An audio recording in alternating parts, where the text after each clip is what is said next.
En las últimas décadas, con el avance de la tecnología, los medios de comunicación se han ido modernizando y se han convertido en una fuente de la que es difícil fiarse.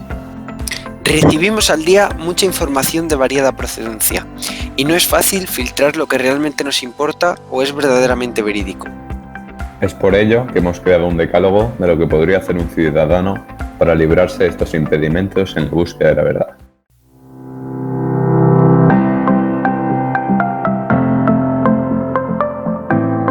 Muy buenas a todos, mis queridas lechuzas filósofas. Hoy estamos de nuevo con Filuxite y filosofando con Alejandro. Muy buenas a los dos. Muy buenas, José. Es un placer estar en este programa de vuelta y esperemos tener un buen programa. Igualmente, buenas tardes a José y a todos los espectadores. Encantado de estar aquí. Muchas gracias a los dos por estar hoy con nosotros de nuevo. Y sin mayor dilación, empezamos con el decálogo.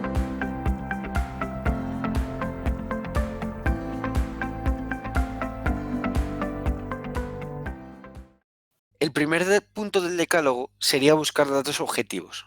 Esto está relacionado con la posverdad, que es la forma de describir las circunstancias en las cuales los hechos objetivos verificables son menos relevantes y se centran más en la apelación a las emociones o las creencias personales. Al contrario, la verdad, que es entendida como una coincidencia entre una proposición y los hechos, solo tiene, a diferencia de la posverdad, una única presentación. Además, podemos relacionar esto con la alegoría de la caverna del gran filósofo Platón, en el que planteaba que los prisioneros de la cueva, aunque tuviesen hechos verificables de que había en el exterior cosas, pues tenían menos peso que su realidad, porque sus propias observaciones y realidades decían que no había nada. Es por ello que es importante que la primera información que recibamos de una noticia sea un hecho objetivo, para luego, si queremos, poder contrastarlo con alguna opinión. El segundo punto de nuestro decálogo es contrastar la información, que consiste, por ejemplo, en una información que nos proporciona un medio, tenemos que compararla con otras informaciones de ese mismo tema de otros medios y así, si coinciden, poder verificarlo. Un ejemplo de esto sería el sesgo de confirmación, que es la tendencia a favorecer la información que confirma las propias creencias o hipótesis, dando desproporcionadamente menos consideración a posibles alternativas. Para que se entienda esta definición, vamos a ver un ejemplo. Estoy pensando una secuencia de números y Lucas va a decirme diferentes secuencias para intentar adivinar la que estoy pensando yo. ¿Piensa una, Alejandro? Piensa una. De acuerdo. Ahora mismo se me ocurre 2, 4 y 6. Pues esa secuencia cumple la que estoy pensando yo. Prueba otra. A ver, ahora se me ocurre 3, 5 y 7. También lo cumple. Vale. Te pongo una última y yo creo que ya lo tengo casi resuelto. 101, 103 y 105. Lo cumple. ¿Qué secuencia crees que es? Pues yo creo que es una secuencia ascendente de 2 en 2. Pues como podéis observar, Lucas ha formado una hipótesis de cuál puede ser la secuencia y posteriormente ha seguido proponiendo secuencias que confirmaran esa hipótesis. Pero Lucas, ¿has probado a contrastarla y preguntarme una secuencia que no la cumpla? Pues no, yo la verdad que he seguido siempre intentando confirmar la que tenía planteada desde el principio. Pero te voy a plantear una a ver si esta lo cumple. A ver. 1, 5, 10 y 14, por ejemplo. Pues también lo cumpliría. Por lo tanto, esta hipótesis ya no sería válida. Joder. Bueno, aquí tenemos un ejemplo sobre el sesgo en confirmación que nos han proporcionado Alejandro y Lucas. Por lo tanto, hay que ser críticos, por lo que cuando vemos una información no tenemos que aceptarla de primeras. El tercer punto del decálogo se llama llamar a las mentiras por su nombre. consiste en que los partidos políticos, medios de comunicación, etcétera, difunden noticias que luego resultan ser falsas. Sin embargo, hay un tabú en la sociedad en la que vivimos por tachar a estas noticias como falsas. Creemos que debería normalizarse el aceptar una noticia como falsa.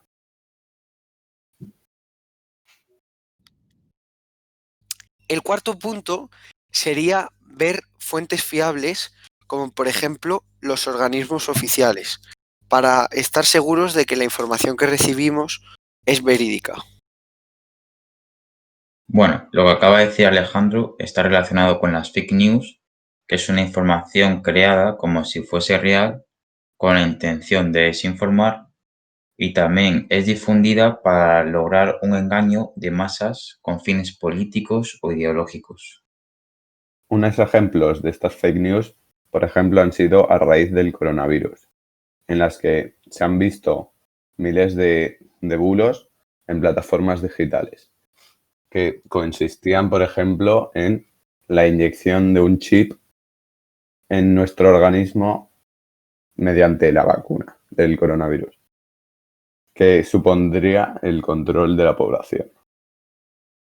El punto 5 sería: sigue y escucha gente que no piensa como tú. Bueno, un ejemplo de este punto sería, por ejemplo, en la política. Si usted es de un partido político, esto no significa que no tengas que escuchar las propuestas de otros partidos y así puedes contrastarlas. Esto se puede ver hoy en día en Internet, mediante algoritmos en los que una página web, a través de predicciones, selecciona la información que al usuario le gustaría ver, basándose en toda la información que ha recibido del mismo. Esto es lo que se conoce como filtro burbuja. Y se puede observar en los aparatos para descubrir nuevos perfiles en las redes sociales que todos están relacionados con distintas publicaciones que te han gustado. El punto 6 es saber adaptarse a los nuevos conceptos de noticias.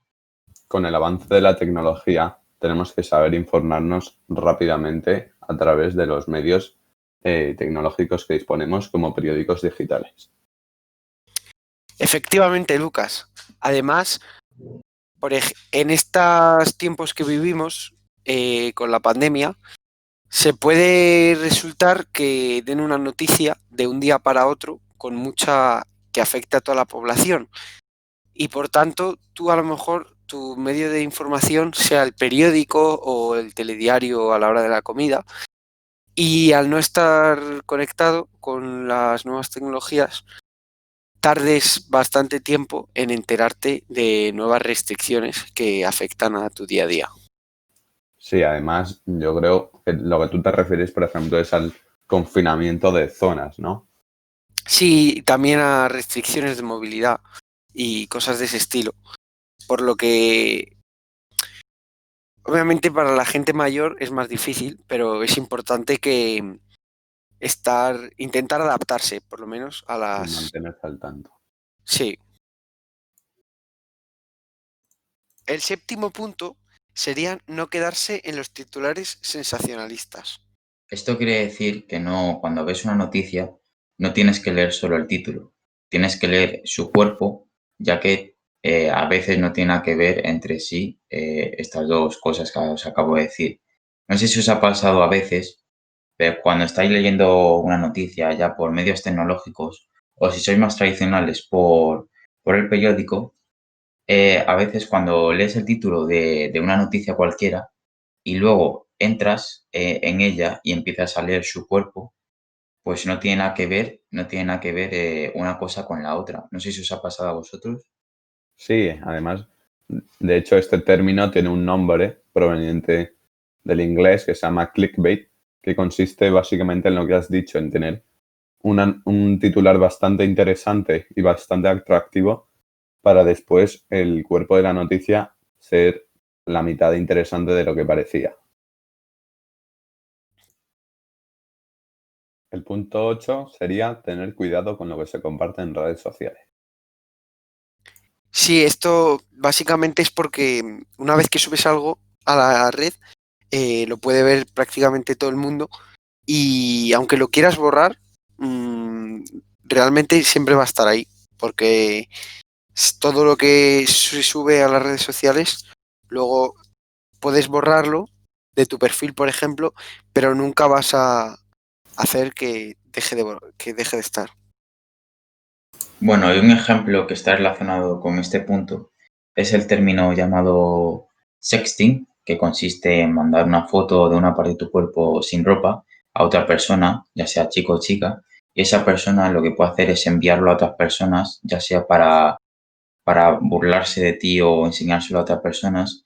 Y esto puede sufrir varios procesos traumáticos porque esa foto la pueden tener varias personas. Además, es una recomendación del Tito Ainae podcast, nunca la hagáis. El punto número 9 sería que no te cierres a un cambio de opinión. Esto quiere decir que si una persona te, te dice algo sobre un hecho y ese hecho es contrario a lo que tú piensas, no quiere decir que lo tengas que rechazar por el simple hecho de que sea contrario. Más aún, si te convence esa opinión de esa persona, incluso puedes cambiar tu opinión por ese hecho. Además, conocemos a personas que antes tenían claros muchas opiniones y a través del tiempo y la madurez han ido adquiriendo conocimientos que le han hecho mirar esa misma cosa desde otra postura totalmente distinta a la que pensaba antes. Y por último, el número 10 respeta todas las opiniones. Este es uno de los puntos más importantes, en mi opinión, porque siempre tienes que respetar, ya que todo el mundo al final tiene su opinión y aunque sea diferente a la tuya, pues es su opinión. Y como a ti te gusta que te respeten, pues deberías hacer lo mismo. Sí, además tienes que respetar a esa persona porque aunque la opinión sea totalmente contraria a la tuya, siempre tiene que haber una unión entre opiniones. Sí, y sobre todo aunque esa opinión que tenga esa persona no te parezca nada respetable, pero lo que necesite la persona, siempre tienes que respetarla. Porque también hay que saber separar. Totalmente de acuerdo. Y ahora cambiamos totalmente de tercio para hablar sobre un tema que nos ha propuesto un espectador, la sinestesia. Para empezar, vamos a decir una definición de la sinestesia. Bueno, la sinestesia es una condición, no una enfermedad, en la cual un tipo de estimulación sensorial genera, aparte de la respuesta normal, experiencias sensoriales en una segunda vía no estimulada. Es decir, que se perciben dos sensaciones distintas a la vez cuando solo debería percibirse una. El tipo de sinestesia más corriente podría ser relacionar personas que conoces con colores. Y esto es algo que le pasa a bastante gente. Bueno, un ejemplo de un famoso que tuvo sinestesia fue Vicente Van Gogh, que en 1885 él empezó a tocar el piano y su profesor se dio cuenta de que él asociaba continuamente los sonidos con colores específicos. Entonces, esto fue abrumador para el pintor porque cada nota evocaba un color diferente. Esto provocó que Van Gogh tomó esto como un signo de locura, por lo que decidió dejarlo. Existen varios tipos de sinestesia. La más común, que es la llamada sinestesia de tipo grafema-color, ocurre aproximadamente en la mitad de las personas que padecen esta condición. Consiste en ver un determinado color en letras, números o palabras. Otro tipo de sinestesia podría ser el sinestesia tipo música a color, donde prácticamente el resto de las personas que sufren esta condición lo sufren. Consiste básicamente en ver colores y formas al escuchar músicas o sonidos, ya sea un artista al componer canciones o un espectador al escucharlas. El resto de tipos de sinestesia son bastante raros y no se dan en casos normales de sinestesia. El siguiente sería el tipo léxico a gusto, que consiste en cuando escuches una palabra, por ejemplo, K, pues te viene a la cabeza un sabor, por ejemplo, huevo. Y es la relación entre palabras con gustos. Bueno, el siguiente tipo de sinestesia sería de tipo personificación, que también es muy raro porque ocurre en un 3% solo en las personas que padecen sinestesia, y consiste en percibir la personalidad de las letras o los números. Por ejemplo, podríamos encontrar que la U es desalmada o el 4 es honesto. El siguiente tipo sería la sinestesia de tipo emocional, que sería el ejemplo que hemos puesto antes, en la cual una persona percibe una cara con un determinado color de gente que conoce o que está viendo. Entonces relacionan una persona con un color. Después tenemos el otro caso de sinestesia que sería el espacio-tiempo. Estos, como han dicho nuestros compañeros, son muy extraños y en este caso consiste en ver el tiempo en tamaños, formas y colores. Por ejemplo, como si los emoticonos de WhatsApp estuviese el tiempo. Y el siguiente tipo de sinestesia es el llamado tipo tacto-espejo. En este caso, las personas experimentan en su propio cuerpo lo que otras personas están sintiendo físicamente. Por ejemplo, si observan a una persona tocando un cristal, sentirán en sus dedos el tacto liso y frío del vidrio. Y el último tipo de sinestesia sería el tacto-emoción, que se produce cuando tocas una superficie con una textura determinada, sientes una emoción. Y también una deformación de esta sinestesia podría ser que sentir un olor y que relacionarlo con una forma en concreta. Por ejemplo, si hueles el aire fresco, lo relacionas con el rectángulo, o si hueles café, lo hueles con forma de nube. Y bueno, pues estos serían los tipos de sinestesia. Y con esto hemos acabado el podcast por hoy. La verdad, Muchas gracias por habernos escuchado y esperamos que os haya gustado nuestra intervención en el programa de hoy. además, ha estado bastante interesante esta condición que se suele escuchar poco, bastante poco, y es muy interesante. Igualmente, muchas gracias por el programa de hoy. Igualmente, encantado de estar aquí y nos veremos en el siguiente programa, espero. Que será dentro de muy